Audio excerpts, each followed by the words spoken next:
রুকুতে যে আপনি কি বলেন?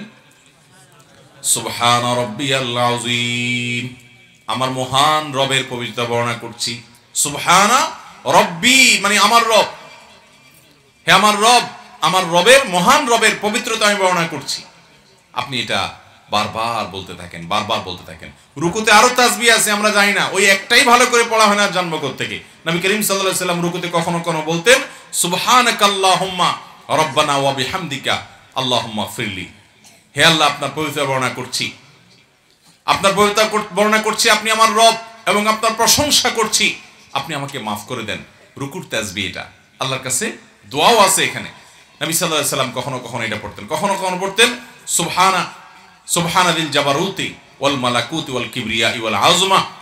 কখনো কখনো নবী সাল্লাল্লাহু আলাইহি ওয়াসাল্লাম আরো দোয়া আছে, আরো তাসবিহ আছে, জিকির আছে, যেগুলো রুকুতে পেশ করতেন। তো আমরা একটাই জানি সুবহানা রাব্বিয়াল আযীম, এটাও ধীরস্থির ভাবে পড়তে হবে। অনেকে দেখবেন এটা পড়ে, কেমনে পড়ে, এমন হুলস্থুল ভাবে পড়ে সুবহানাল আযীম সুবহানাল আযীম সুবহানাল আযীম।